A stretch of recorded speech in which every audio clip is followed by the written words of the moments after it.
Buongiorno a tutti, benvenuti all'edizione 2022 della Giornata del Medico e dell'Odontoiatra. Siamo felici oggi di essere qui.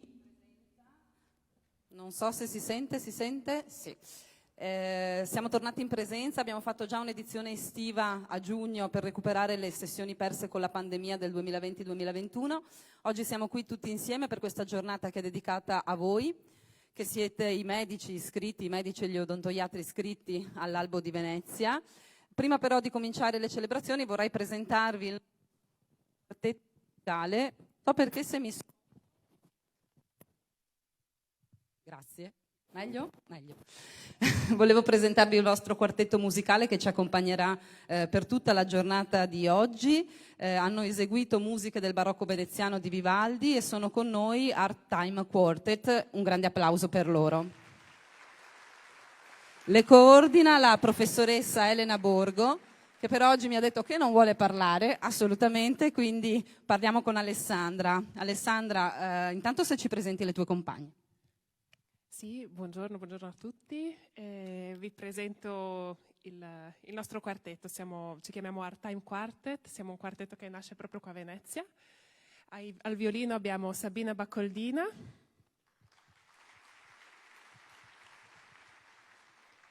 Quest'oggi abbiamo Sofia a sostituire la nostra, secondo violino ufficiale Erika Fassetta. Grazie Sofia. Al violoncello Elena Borgo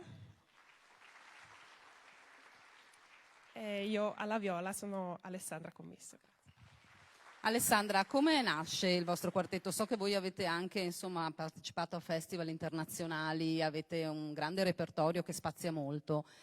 Come è nata questa sinergia? Fondamentalmente in realtà nasce da un'amicizia, quindi un'amicizia tra noi 4 componenti del gruppo, una passione comune e una professionalità comune nell'ambito della musica. Nasciamo nella musica classica, ma come hai detto tu abbiamo negli anni sviluppato un tipo di repertorio un po' più vicino ai giorni nostri, che arriva fino alla musica da film e alla musica pop rock, di cui vi daremo un assaggio anche quest'oggi. Al volo una curiosità, il nome da dove deriva? Il nome vuole evocare il concetto di arte declinata nello scorrere del tempo. Questo, quindi art, è l'unione tra le parole art e time, quindi arte e tempo. Ecco, questo rispecchia proprio anche il nostro repertorio che va dal barocco veneziano ai giorni nostri, e questo è esatto, attraverso il tempo. Bene, grazie mille, noi ci vediamo più tardi, vi lasciamo tornare dietro la scena.